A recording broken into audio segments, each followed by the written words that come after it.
J'ai un cancer du poumon, cancer non fumeur, qui a été détecté en 2014, par hasard. Isabelle connaît bien le CHU. Elle vient tous les mois recevoir une perfusion d'immunothérapie. Avant, elle devait faire une prise de sang, voir un médecin souvent différent et attendre la préparation du traitement.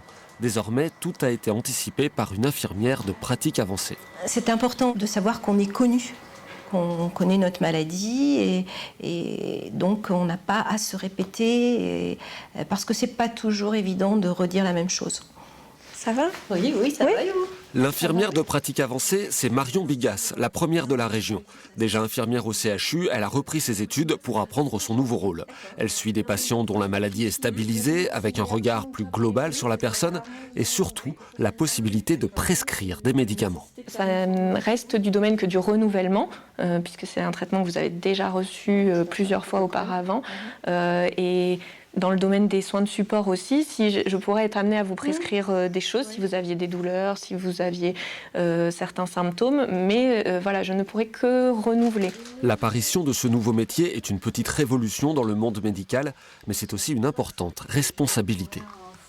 Et je trouve que pour la profession en général, c'est important de montrer que l'infirmière, elle est capable d'assumer des choses nouvelles. Faire son traitement.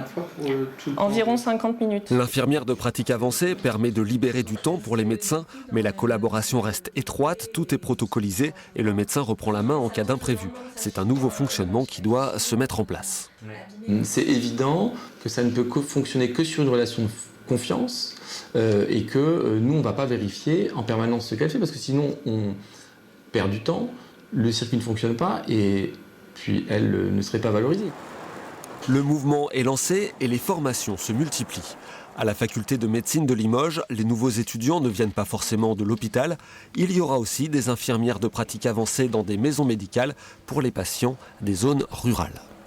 Ces patients qui auront besoin de renouvellement d'ordonnance, par exemple, ou juste d'une consultation de suivi, pourront venir me voir plutôt que d'aller voir le médecin et d'engorger du coup les consultations médicales. On a un déficit de médecins évident dans certains territoires et il faut nécessairement monter en compétences puisque le cursus initial infirmière en 3 ans ne permet pas de faire ces tâches.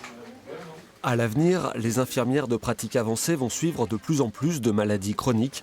Elles pourraient être bientôt rejointes par d'autres professions paramédicales.